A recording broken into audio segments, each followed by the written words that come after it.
I'll put on. Okay. Okay, got it. Okay, so what we are talking about is this Vimalakirti Sutra. And it's actually, like many Mahayana texts, they're quite difficult to understand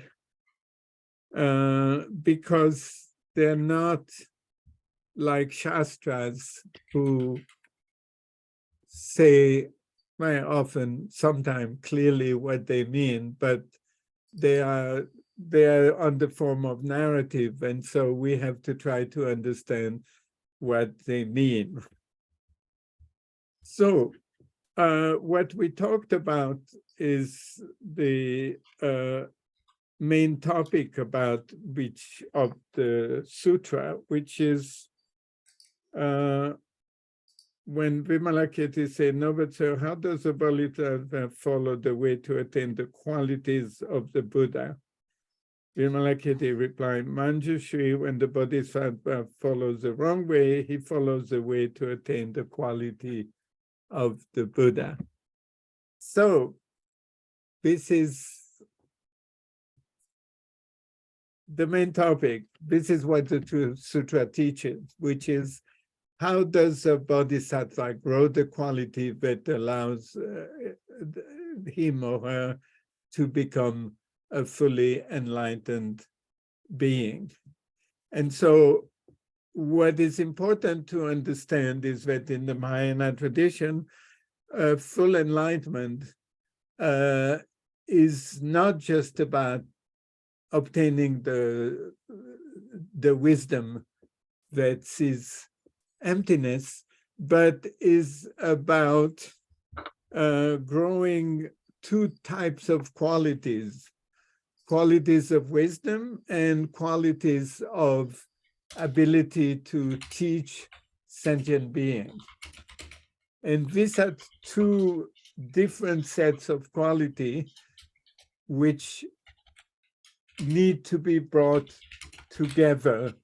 And so what the sutra is talking about is how does the bodhisattva bring practice in a way that is going to allow them to grow this quality. So it is going to talk about emptiness, but the wisdom realizing emptiness is not the only quality that need to be realized, because if you realize only the quality brought about by the realization of emptiness, you become an arhat, which from my point of view doesn't sound so bad, but from a Mahayana perspective is not the desired goal, right? So from the Mahayana perspective, what we seek to aspire is to become, to attain Buddhahood, to become Buddha. And that means completing the quality for oneself, which is wisdom, and the qualities for others, which is the ability to manifest and teach others in the way that is required for them, right?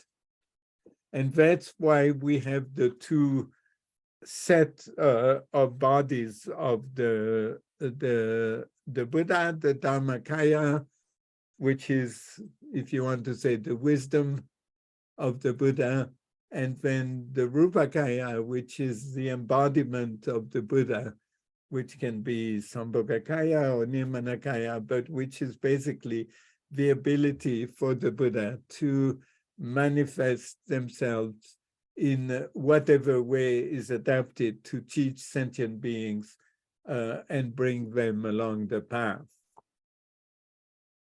And that's what the sutra is talking about. So for the sutra, the great, the thing to avoid is going to be the practice of wisdom only. Because in this perspective, if you practice wisdom only, you're going to become an arhat, and that's not the desired goal. So what you need to do is to practice the perfections that will bring about the fulfillment of all the Buddha qualities. That's actually the most important. That's why the bodhisattva practice giving, practice ethics, practice patience. Patience is particularly crucial for the bodhisattva because the bodhisattva has to avoid the temptation of falling into peace and has to keep learning and keep practicing these qualities that will bring about the full ability to teach sentient being as they need to be taught, right? And so this text is going to talk about emptiness, but it's only in a way as a way to pursue the path of the bodhisattva. And that's what the sutra topic is about, how you fulfill the Buddha's qualities, right? So the sutra talks about all kinds of strange paradox, right? For example, it says, even should he enact the 5 deadly seals, he thinks no malice, no violence, or hate. This is on page 64. He says, he may follow the way of desire, yet he stays free from attachment to the enjoyment of desire. He may follow the ways of avarice, yet he gives away all internal and external things without regard even for his own life. He may show the way of sophistry and contention, yet he is always conscious of ultimate meaning. He may follow the way of the poor, yet he holds in his hand the jewel of inexhaustible wealth. This is on page 65. He may follow the ways of the rich, yet he is without acquisitiveness. He follows the way of the dumb and the incoherent, yet having acquired the power of incantation, is adorned with a varied eloquence. He follows the way of the heterodox without ever becoming heterodox. Manjushri, thus does the bodhisattva follow the wrong way, thereby following the way to the qualities of the Buddha. Then the Licha Vimalakirti said to the crown prince, Manjushri, what is the family of the Tathagata? Noble sir, the family of the Tathagata consists of all basic egoism, of ignorance, of search for existence, of lust, of hate and folly, of the 4 misapprehension, of the 5 obscurations. Strange, right? Yes, it is strange. So, how do we understand this text? Why does the bodhisattva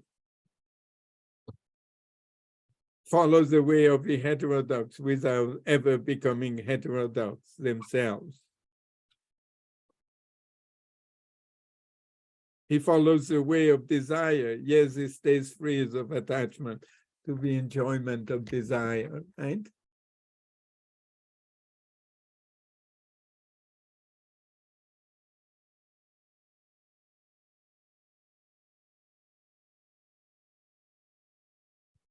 This is the path of the bodhisattva, right? To be in samsara, but not to be of samsara. Because if the bodhisattva is not in samsara, he's going to pass into nirvana, and so that he has failed to fulfill his wish to become fully enlightened, right? And so to remain to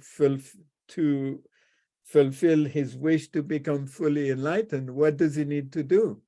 Well, he needs to be in samsara. He needs to follow the way of the heterodox. He needs to follow the way of the dumb. He needs to follow the way of the rich. He needs to follow the way of the poor. He follows the way, he needs he may follow the way of avarice and acquire enormous riches. He follows the way of desire. Because if he did not follow the way of desire, he would pass into nirvana, right? And so he has to not follow, he has to remain in samsara.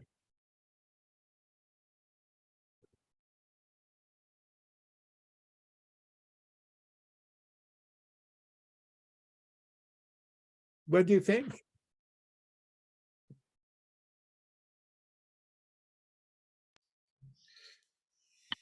Yeah.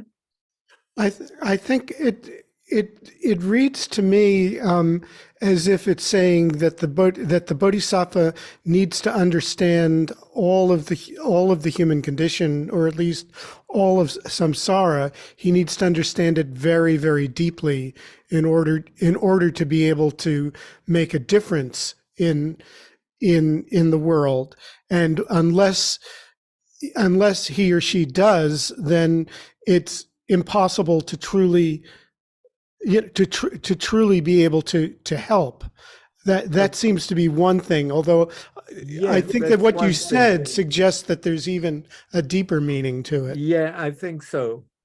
I think there is a deeper meaning. That's true, that the bodhisattva needs to understand the way of the world, but I think the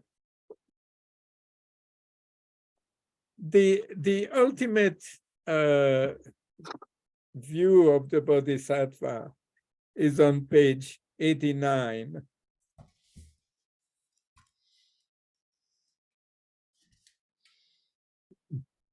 Is that where, and I will come back to that. That's where it talks the equality of samsara and nirvana, right? That's the ultimate view that the bodhisattva is seeking to cultivate, right? The equality of samsara and nirvana. There are two extremes for the bodhisattva. One is the extreme of samsara, which is what most of us are attracted to.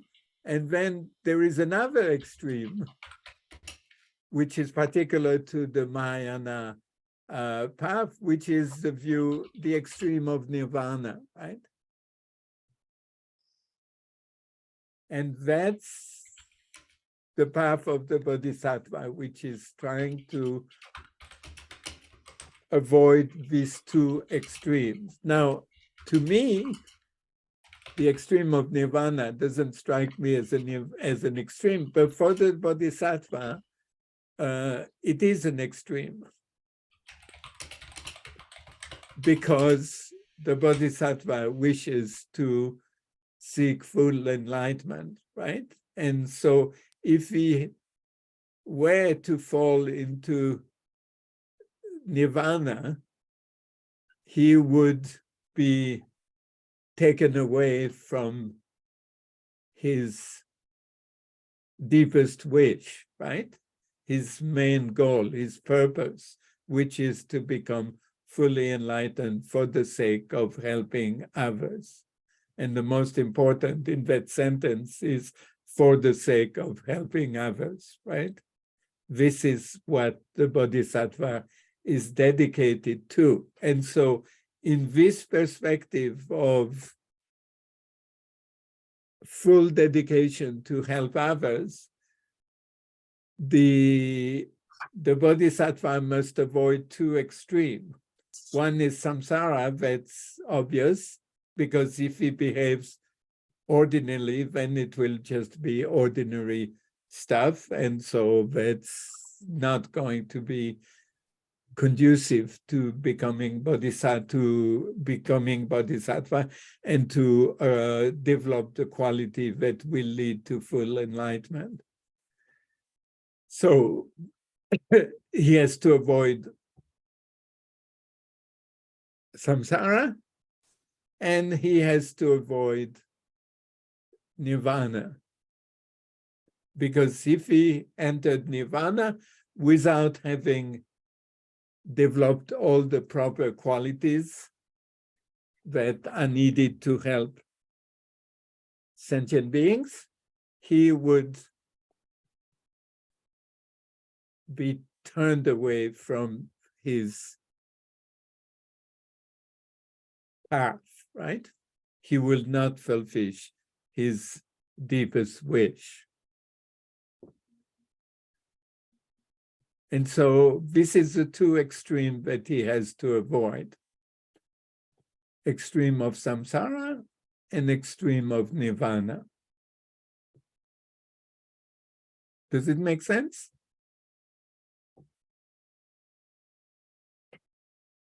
Are you saying that he avoids the extreme of nirvana by practicing the wrong ways, and that is a conscious decision of the bodhisattva? I don't know what the sutra here means by the wrong ways. It says, for example, the way of the desire, right? So, for example, Vimalakirti is a layperson, right? Now we don't know well, he's a figure, a textual figure, so he's not a real person, but never, that doesn't matter. The sutra doesn't tell us exactly how he lives, right? But they seem to imply that he's a layperson who presumably has a wife and children, right? Presumably. I mean, the text doesn't say that, right?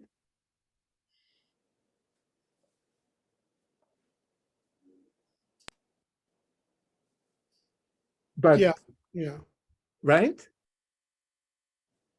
So presumably, if he has a wife and children, let's assume, he has to be sexually active and be using desire, right? So that's one example, for example, of what the sutra may mean when he says he may follow the way of desire, yet he is free from attachment.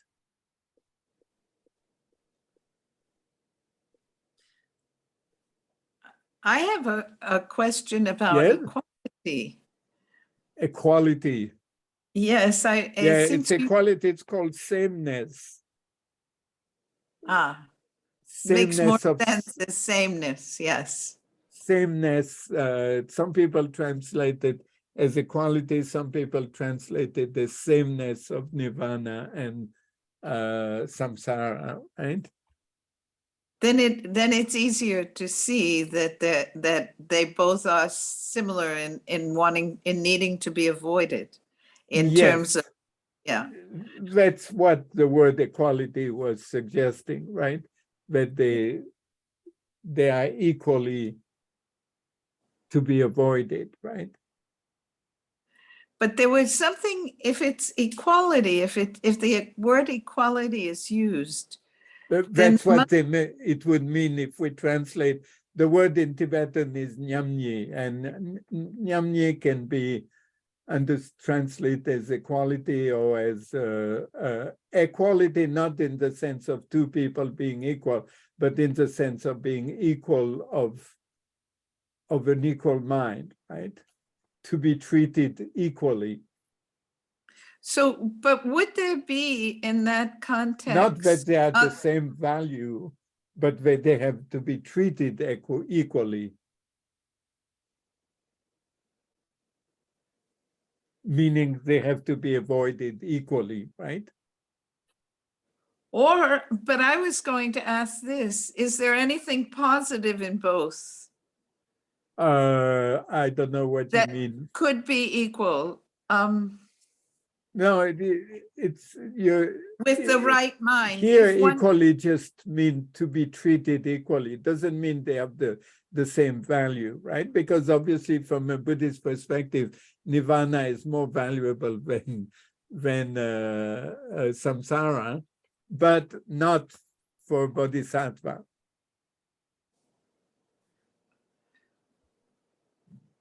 Because the bodhisattva seeks to help others and therefore does not seek nirvana, right?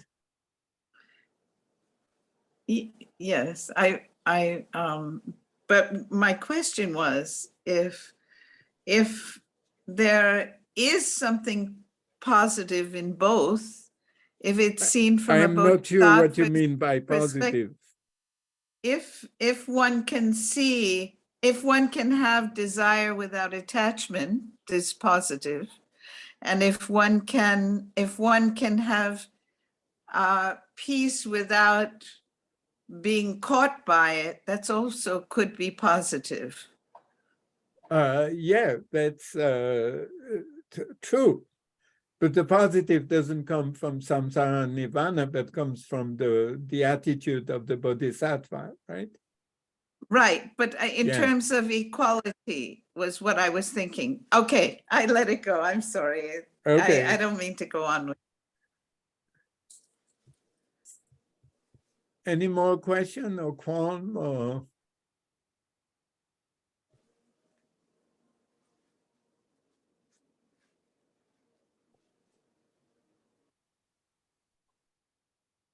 Okay, so how to do that is the chapter on the Dharma door of non-duality, which is the most famous chapter of the Vimalakirti Sutra.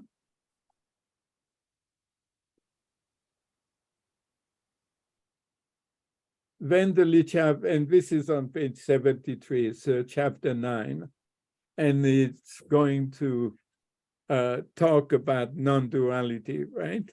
And when the Lichavi Vimalakirti asked these both bodhisattva, good sirs, please explain how the bodhisattva entered the Dharma door of non-duality. So this is, so hopefully you understand that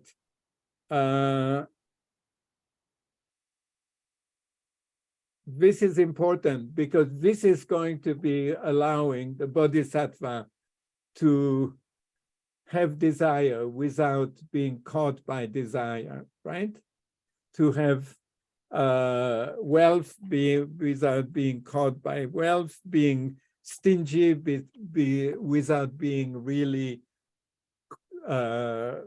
stingy, and so on, right? It's this practice of non-duality that is going to allow the bodhisattva to do that, right?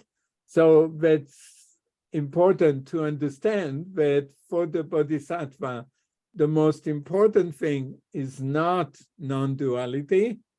Non-duality is in a way, is the way to achieve, to practice what the bodhisattva really wants to do, which is to help all sentient beings. And that's what's the fundamental goal of Mahayana practice is about, right? But to do that, you need non-duality because without having the wisdom of non-duality, the bodhisattva cannot grow all the required qualities. So then there is going to be a long list of people explaining what non-duality is. One person say, I and mine are two. If there is no presumption of the self, there will be no possessiveness. Thus, the absence of presumption is the entrance into non-duality. And then another one say, defilement and purification are two. Where there is thorough knowledge of defilement, there will be no conceit about purification. The path leading to the complete conquest of all conceit is the entrance of non-duality. Then after that is distraction and attention, grasping and non-grasping, good and evil, seeking neither good nor evil, the understanding of the non-duality of the significant and the meaningless is the entrance into non-duality. Then after that, it's sinfulness and sinlessness, the pure and the impure, the mundane and the supramundane, life and liberation, destructible and indestructible, self and selflessness, knowledge and ignorance, matter and void, and so on, right? What have all these things have in common?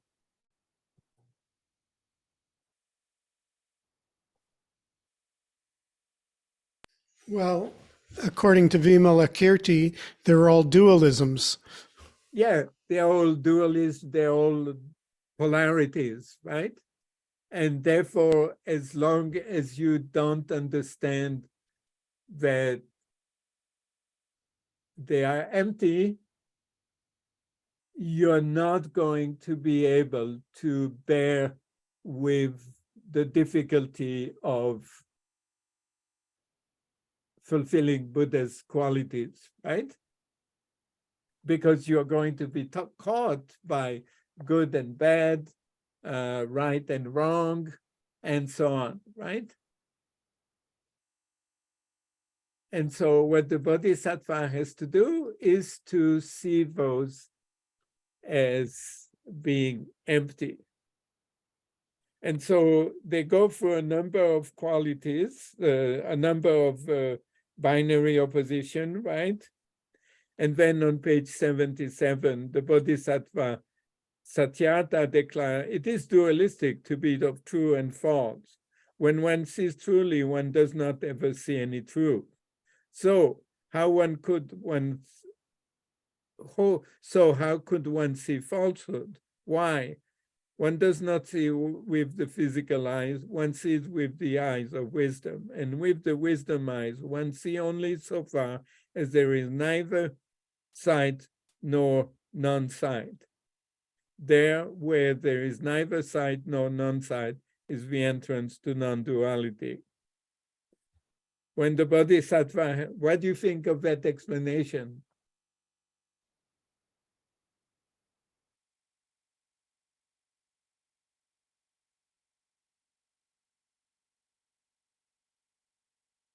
It's not bad, right?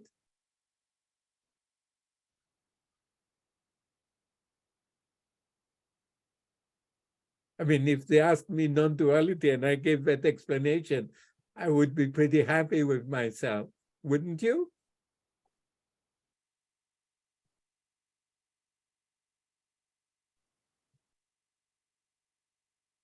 What do you think?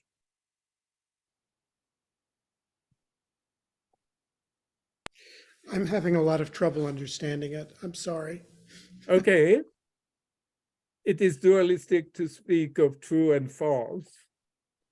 When one sees truly, one does not ever see any truth. So how could one see falsehood?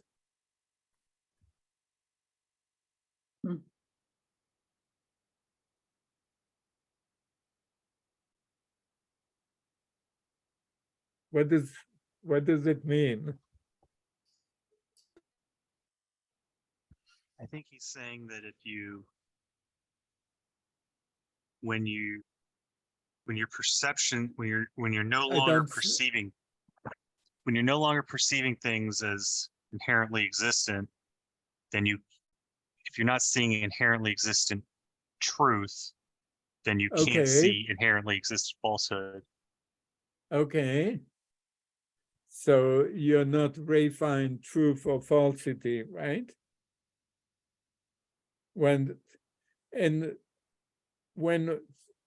Okay, so let's keep going. When the Bodhisattva had given the explanation, they all addressed the Crown Prince Manjushri. Manjushri, what is the Bodhisattva entrance into non-duality? Manjushri replied, good sirs, you have all spoken well. Nevertheless, all your explanations are themselves dualistic. To know no one teaching, to express nothing, to say nothing, to explain nothing, to announce nothing, to indicate nothing, and to designate nothing. This is the entrance onto non-duality. Nice. Though a little bit too nihilistic, negating too much. What do you think? I mean, this is Manjushri, right? So he probably knows what he's talking about. You would think so, right? Is the Bodhisattva wisdom?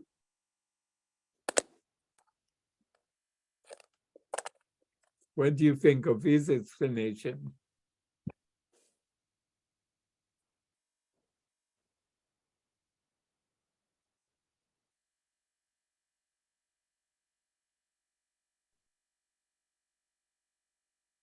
Then the Crown Prince, yeah, sorry, go ahead. Well, I was just going to say, I mean, it seems like he's just saying that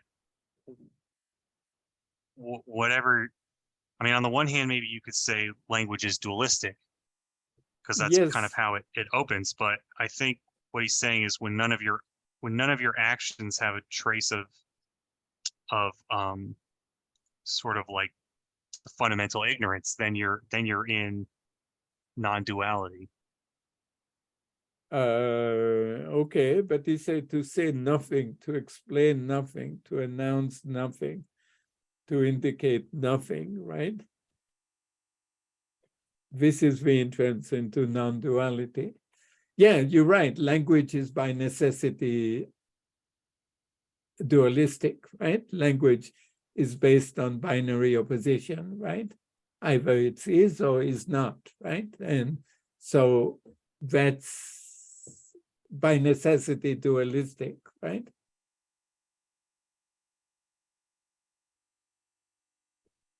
So how should you speak? When the Crown Prince Manjushri said to the Licha Vimalakirti, we have all given our own teaching, noble sir. Now may you elucidate the teaching of the entrance into the principle of non-duality. Thereupon, the Licha Vimalakirti kept his silence, saying nothing at all.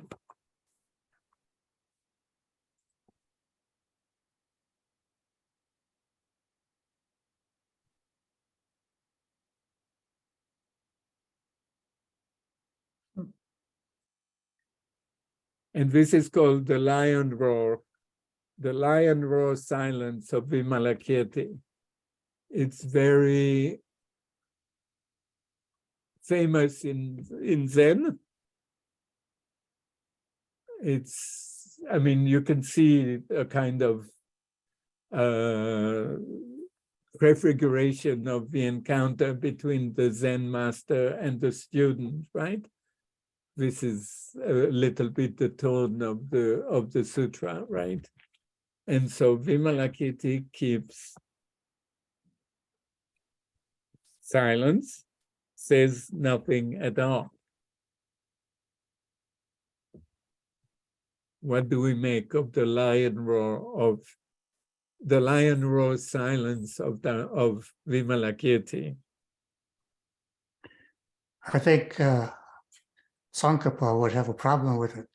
Yes, it would. Well, you know, he would interpret, right? But that's not the Gelugpa, that's not exactly a Gelug text, right? No. No, but You would call it Huashang Mahayana.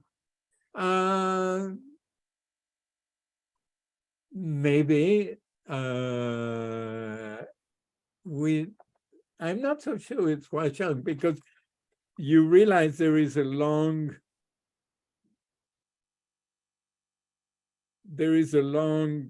discussion, right? There is a long exchange between all the different bodhisattva and the protagonist. And then at the end, Vimalakirti is silent, right? Which is different from the way at least Tibetans interpret Huashang, right? Right.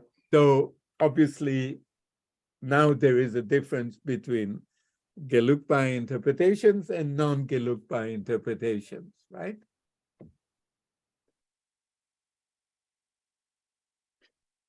And missing dependent arising.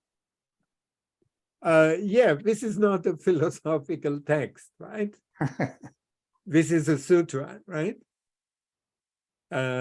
Sutras are much more difficult to understand in a way, because they proceed poetically, right? They don't proceed logically. This is not an argued text, right? It's like a theater performance, right?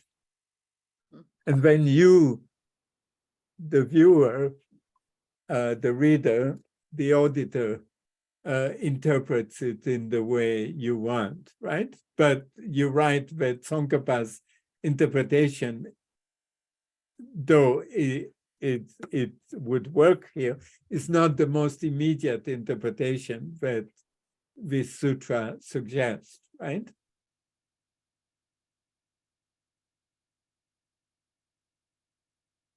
I think you could also ask what makes his silence significant? Yes, it's not just merely that he's silent.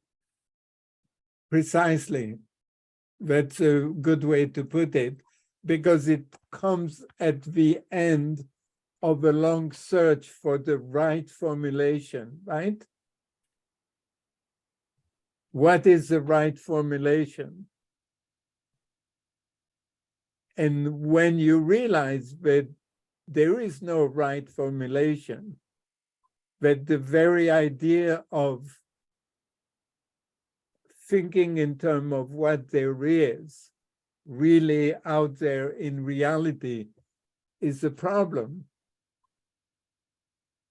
then you are silent, right? And I think that's what the teaching of the Vimalakirti Sutra is about, right? Is that the search for reality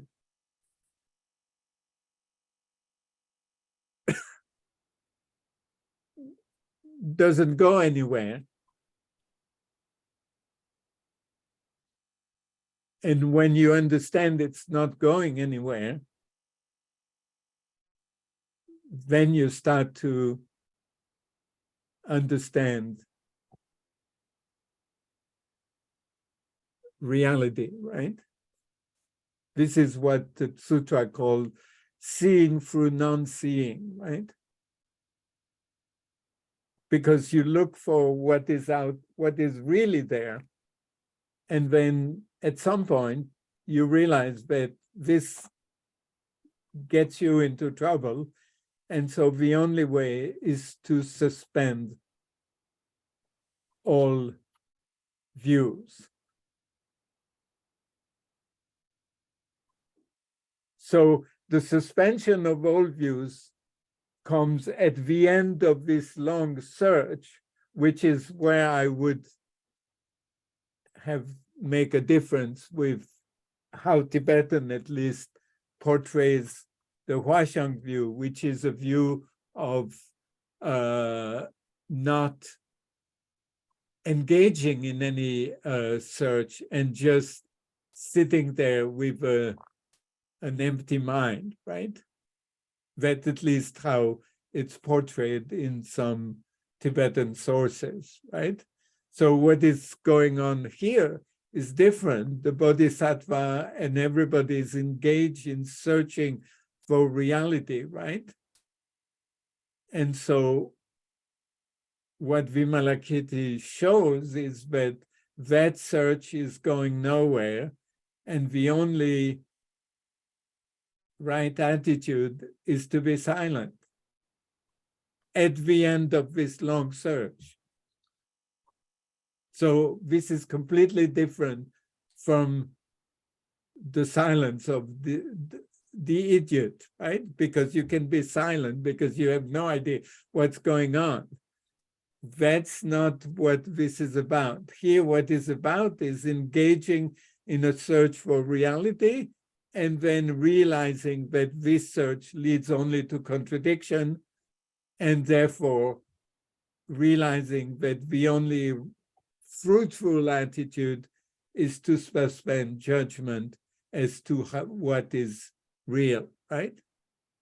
And that's, I would argue, is what Nagarjuna's work is all about, right? So here we have a view of non-duality, which is very much in accordance with Nagarjuna's Madhyamika, right? It's the same idea that seeing, the best seeing is non-seeing, that there is no reality to be seen, and when you realize that impossibility, then you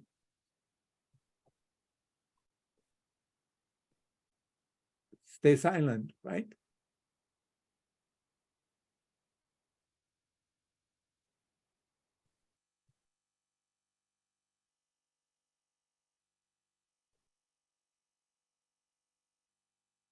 But he doesn't say silent. He's fully engaged. Well, he stays silent at the end of a long search for what is real. That's very, very important. That's why I think the Huashang reproach does not apply, right? It's different to be silent because you don't do anything from being silent because you have exhausted yourself in looking for what is real, and you finally realize that this way of thinking leads nowhere, right? It leads only to contradictions. And so when you realize that, what can you say? And that's a lion roar silence, lion roar like silence of Vimalakirti, which is a very famous trope in Zen teaching. Not very well known among Tibetans. This is not a sutra which is very much talked about among Tibetans, but this is very much appreciated in the Zen tradition. Now, what I would emphasize is that this is just one chapter. Because what the sutra is really about is avoiding both extremes, right? The extreme of nirvana, of samsara, and the extreme of nirvana. And that's what the sutra is all about. And this is on page 89.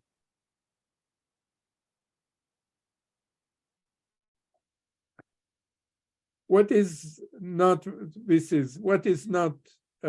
resting in the uncompounded? The bodhisattva practices voidness, but does not realize voidness, means emptiness. He practices signlessness, but does not realize signlessness. He practices wishlessness, but does not realize wishlessness. He practices non-performance, but does not realize non-performance. He knows impermanent, but is not complacent about his roots of virtue. He considers misery, but he reincarnates voluntarily. He knows selflessness, but does not waste himself. He considers peacefulness, but does not seek the extreme of peace. He cherishes solitude, but does not avoid mental and physical avoid. He considers placelessness, but he does not abandon the place of good action, right? That's what the sutra is about. The sutra is about using the view of non-duality to have the kind of patience that allows the bodhisattva to remain in samsara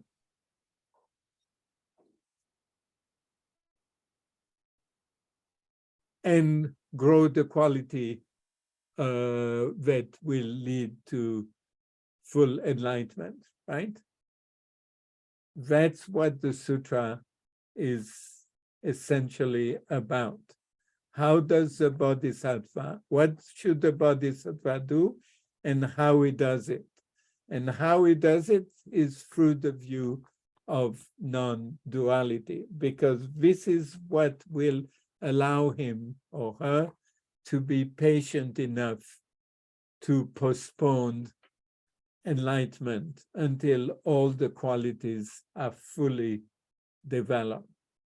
Because if he entered enlightenment, if he attained enlightenment without having all the quality fully developed, he would become an arhat.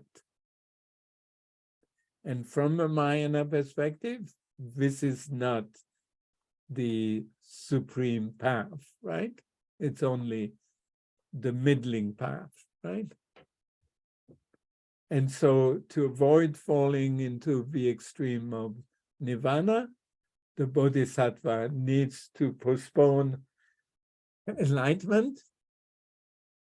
And to do that, he has to remain in samsara, but to be really able to do it, he has to have the view of non-duality, because without the view of non-duality, he would not be able to bear it, right?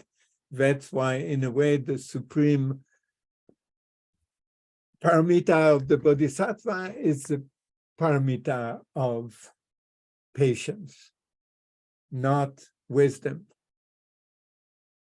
Wisdom is what allowed the bodhisattva to be patient, is what allowed the bodhisattva to be helpful to others. It's what allowed the bodhisattva to endure incredible hardship to help others, right? And he does that through the view of non-duality. And that's what allows him to do that. And that's a Mahayana path.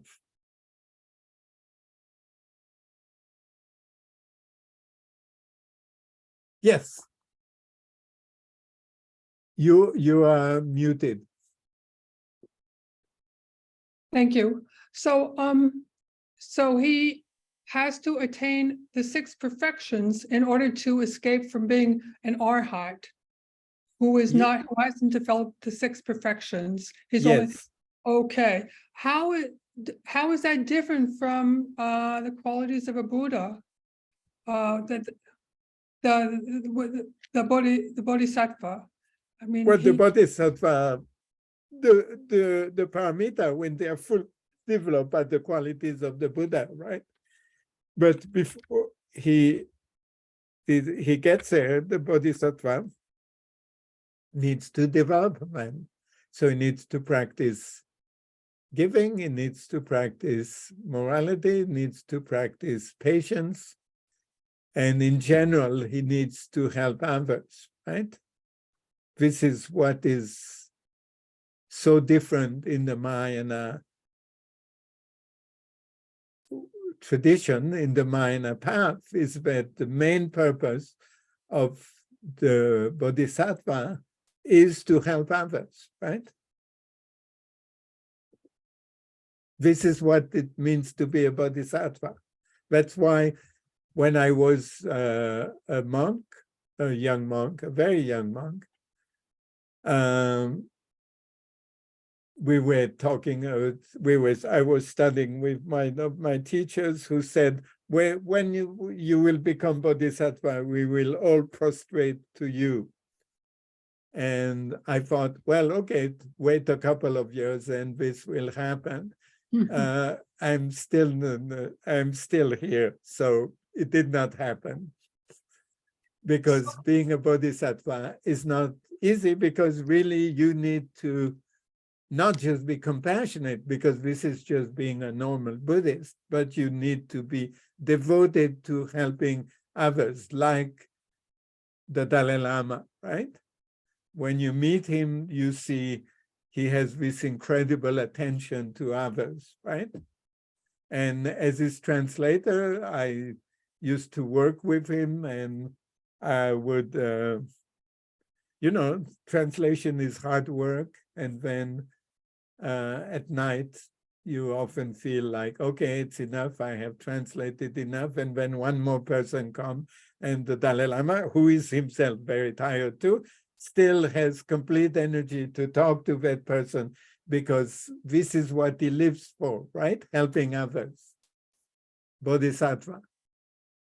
Not easy.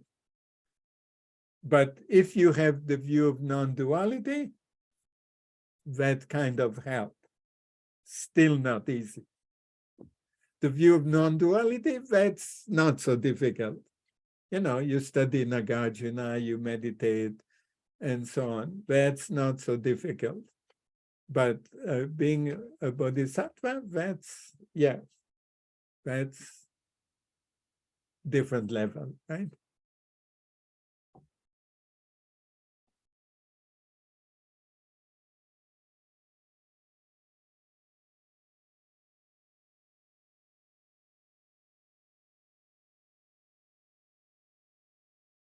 Professor, so Yeah. I have a question also about the lion's roar that Yes. that say is very much beloved by the Zen tradition. Much. Yes. Does the Zen tradition acknowledge the usefulness of the discussion that went on before Vimalakirti? Sure, this is a model in the Rinzai tradition. You have this interview between the teacher and the student, right?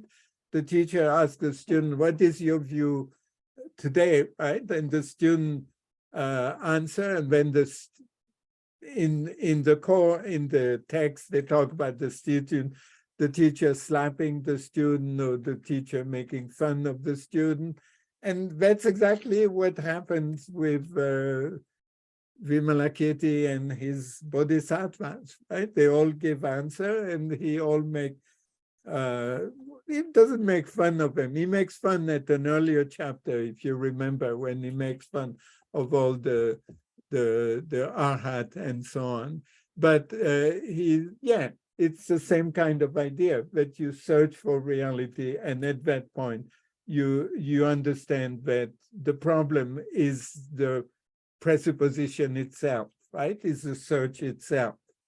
But the search is very important, because without the search, you don't get the wisdom, right? You're just an idiot. So the search is all important. And then when you search, you realize that the search involves you in constant contradiction, right? Because either it's good, bad, it's permanent, impermanent, it's happiness, suffering, all these binary dualities, right? And so you come to the wisdom that realize that the problem is to, if you want to use Tsongkhapa's term, is to reify this polarities, right? And to hold to them as being really real, right?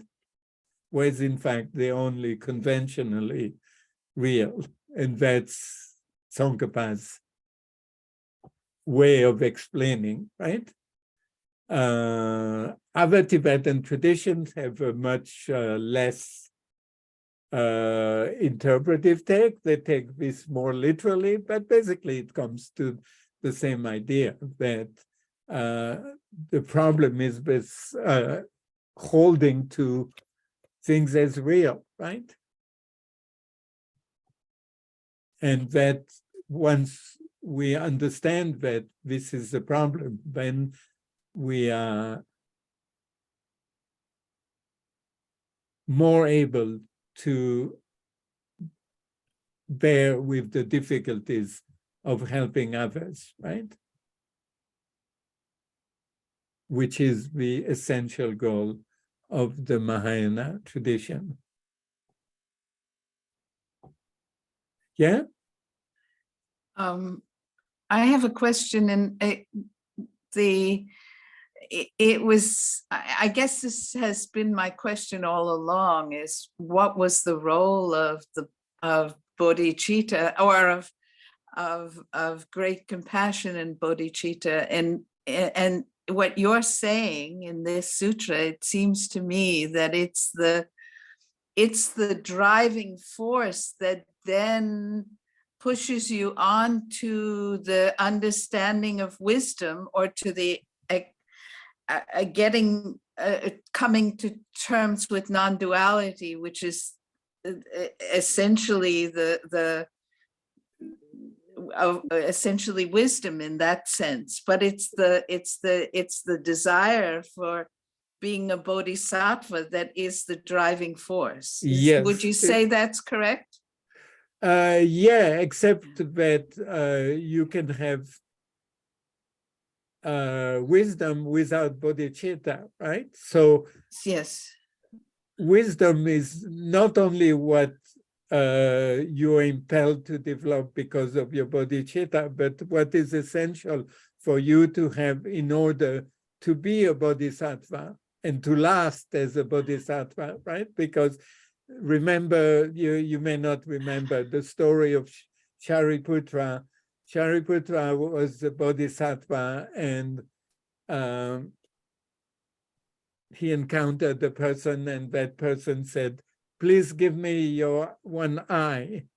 And so Shariputra, this is a story, right? Shariputra gave him one of his eye, and so the guy looked at his eye, spit on his eye, and threw it in the garbage can. Now, you know, I don't know how you would react, but I would be upset. I would be really upset. Now, I would never do that, but I would be incredibly upset. So for not being upset, that's why you need wisdom, to bear with the difficulty of helping others, because it's not going to be easy, right? Because others are suffering, and there can be a pain in the neck. And so you want to help them. Yes. But And to so become enlightened. Yeah, to become enlightened. But, you know, bodhisattva help them by providing food and so on. It's not just sitting on your throne and teaching.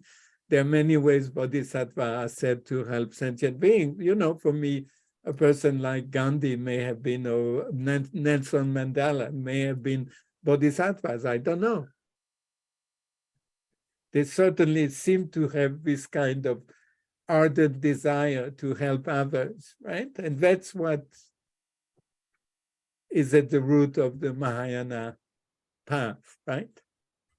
That's what's the most important. Wisdom is really great, but Arhat have wisdom, right? Arhat understand emptiness, right? if you notice if you followed when we studied Nagarjuna, there is not a single reference to Mahayana in the Mula Madhyamika Karika, right? And so now people debate about that, why this is the case, but I think you can see, yeah, this is a text which is common to people who want to enter the Mahayana path or people who want to become arhat, right? They both need the Mula Madhyamika Karika, right? They both need the wisdom of emptiness, but it's going to be used for a very different purpose, whether it's done for the sake of enlightenment for oneself or for the sake of becoming enlightened for the sake of other sentient beings, meaning for the sake of helping others, right?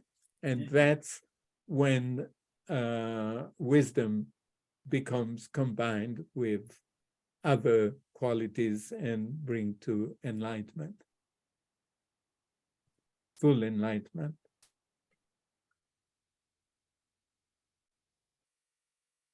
Thank you.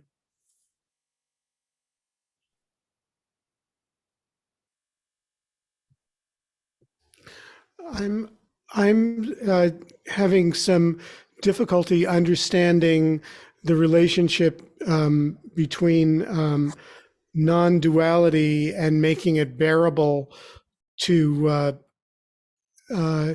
help others. And I was wondering if you could just talk a little bit about that. The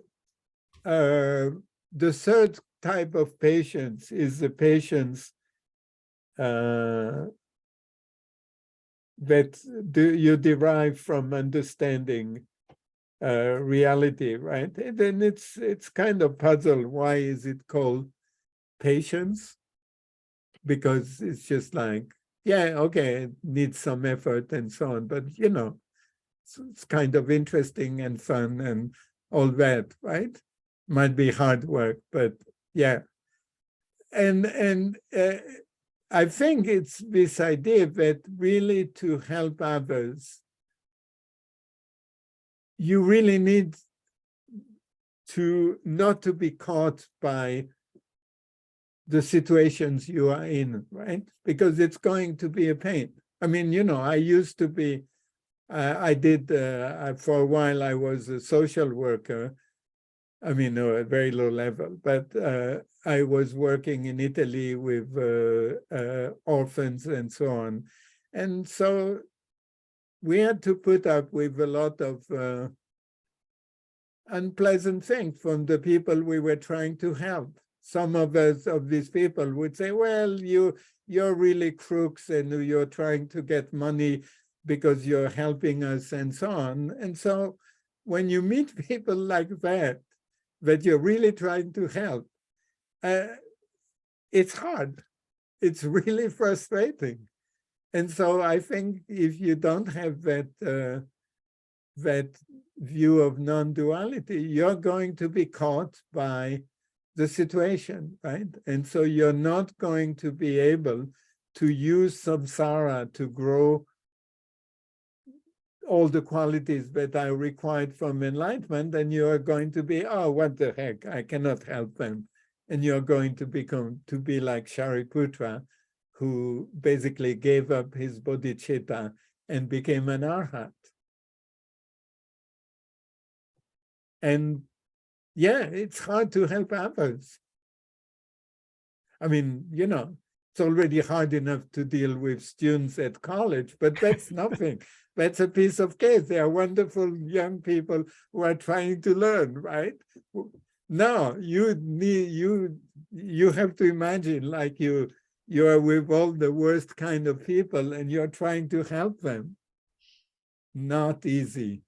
You really need a strong view of non-duality. Otherwise, it's just like, no, these sentient beings, I cannot help. Like the guy who is in Mar-a-Lago, sorry, I cannot help him. He's gone, he's too far gone. That's not the bodhisattva, that's me. it sounds to me that in this context, what non-duality helps with is suspending judgment in some sense. Yeah, but it's complicated because you want to make judgment, right, about what is good and bad, but you cannot be caught by this judgment, and that's the complicated dance that you have to do, right? Because if you completely suspend judgment, then you are not able to help others effectively, right? Because you have to make judgment about what is going to be good for that person and for others, people, and so on. And yet you cannot be caught by this judgment. And that's what I think the wisdom of non-duality help you to do, right? It's this idea of things being like a mirage, right? Like an illusion. It's there, but it's not quite there, right? It's like water when you drive on the hot sunny day and you see water mirroring in front of you, right? And it's not there, but there is something, but it's not water, right? And that's the kind of attitude that you need to have in order to be a bodhisattva, right? Is non-duality achieved? I'm not sure, but I thought I understood that non-duality was only achieved at the highest bhumi. Is that correct? And if it is, then I have a question. This text, no, it's not. No. It's now the full achievement is all these qualities grow slowly, right? And so the full achievement may be Buddhahood, but this is what the bodhisattva needs. So it's not complete in the same way that the perfection of giving is in a way never complete until the bodhisattva reach full enlightenment, right? Now, the first bhumi is where you complete the perfection of giving, but really to reach its perfection, you need to be enlightened, right? I see. So, but you need it much before, because without Vedic wisdom, without understanding the equality of samsara and nirvana, there is no way the bodhisattva can bear the trouble of working for others, right? Because working for others is really difficult, right? thank you. Yeah, yeah. So I didn't really understand that. Thank you. Yeah. When they say non-duality, do they also mean that you're closing the perceptual distance between yourself and other people? I'm not sure. I mean, I could say yes, I could say no. This is complicated. What I do want to emphasize is that non-duality in this text is something and it's the same in Madhyamika, right? It's something that requires for you to engage into trying to understand reality, right? And it's only at the end of this search that you can come up with the wisdom of suspending judgment, because you have understood looking for what is real, the problem with looking for what is real. Now, when you have that wisdom, it's true that one thing that is going away is this sense of separation between yourself and others, right? So if that's what you mean by that, like, for me, there is a barrier, right? There is me, what concerns me, and then there is what concerns others, right? And these two things are really separated, and I'm in my little wall of concern for myself, right? Now, this has to come out. This has to come down. And so if that's what you mean, yes, you break the separation that you feel between what concerns you and what concerns others. And that's non-duality. Well, there's also, like, when you're involved in a task, whether you're writing or you're carving wood or something, you know, sometimes it seems like whatever you're doing kind of takes up your entire perception. Yeah. And so that's kind of what I'm trying to get at. Yeah, that's true. That's the moment of experiencing that, right? But you have to sustain that. And to sustain that, particularly in relation to other sentient beings, right? And that's going to be difficult, right? And that's why you need to cultivate wisdom, right?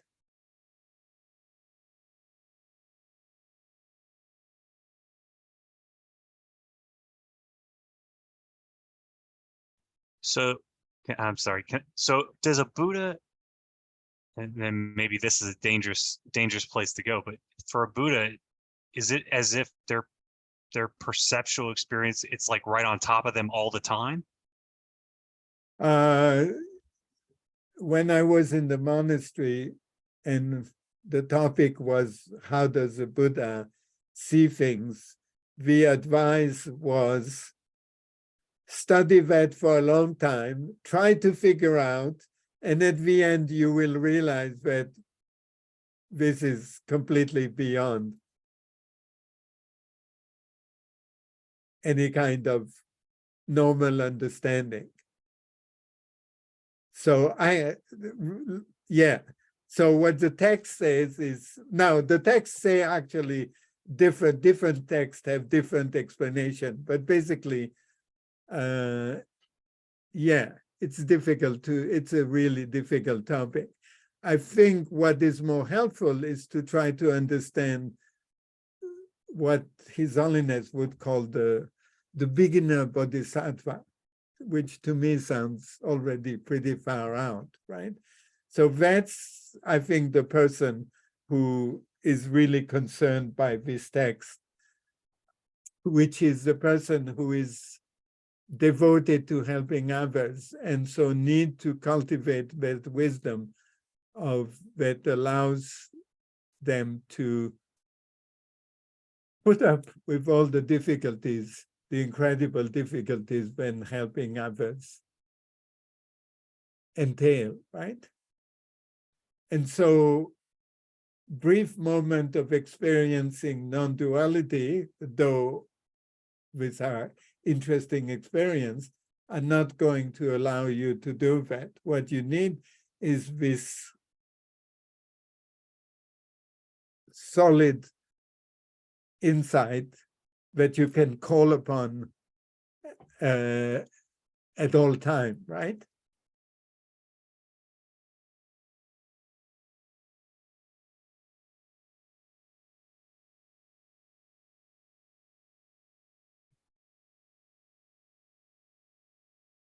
And that's a path of the bodhisattva.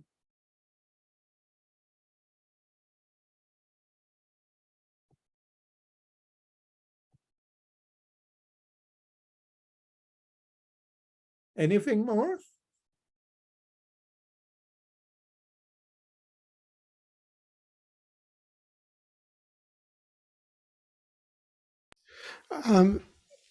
I had one other set of questions that kind of slightly off the topic, but it has to do with the composition of the text. like you, I found parts of it very funny, and including the lion's roar, which is completely unexpected, and it made me laugh. And the text as a whole strikes me as beautifully written and Yes. very consistent and very literary. It seems to be. It feels, at least from this translation, as if it's been written by one person who's got both a sense of humor and a sense of drama. And I was just wondering if there's been any research on the authorship of the text in the context of possibly identifying other works by the same author. Well, I think I talked about that the first time. This is a Mahayana Sutra, right? So it's supposed to be spoken by the Buddha. Now, this text, I don't know when it appeared, but the Mahayana Sutras basically start to appear around the 1st century and then keep on going for 3-4 centuries, something like this. So we don't know. Just curious if there's just other things written by the same fellow, or Well, what- we don't know because it's all yeah. written. No, it's all, the tradition presents it as written as the teaching of the Buddha himself, right? Now, for Tantra, we know when Tantras are taught, I'm not sure about Kalachakra Tantra, but the Yogini Tantra and the Hevajra Tantra and all the big Tantra, when they're taught, they're always taught to one yogi, right, or yogini. And so we know where this text comes from. It comes from the vision of that yogi who received that particular teaching in that particular place. The Mahayana Sutra are not like that. They don't tell us their story. And so we have, my own presupposition is that this is a similarly visionary teachings that was received by a person who then wrote the text, right? But that person, we have no idea who that person is. And if you ask a traditional Tibetan teacher, that Tibetan teacher will say, no, not at all. This is taught by the Buddha.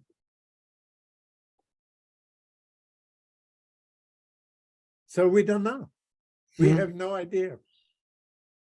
I do agree that it's quite a funny text. But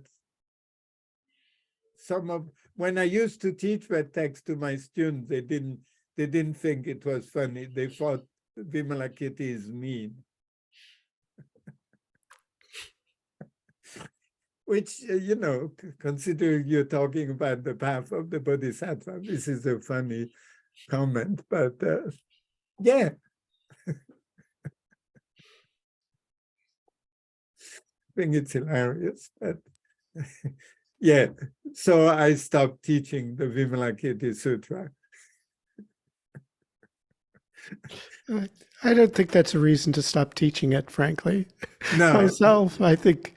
I also had other things to teach, but yeah. But I was always like puzzled by this reaction. It's like, if you've been the disciple of a Tibetan teacher, this kind of treatment is like the beginning, right? Tibetan teacher will give you a lot more hardship than just making fun of you. Right? Milarepa's teacher, that's mean. Yeah, that's mean. That's really mean. My students thought that Marpa was an alcoholic, which I don't know. It's supposed to be a 10th level bodhisattva, so I wouldn't say. Anything more? Okay, so thank you for listening and all the best. Thank you. Thank you. Great pleasure. Thank you Pleasure. very much. Likewise. Wonderful teachings. Thank you. Thank you. Thanks. Thank you. Thank you. Take care.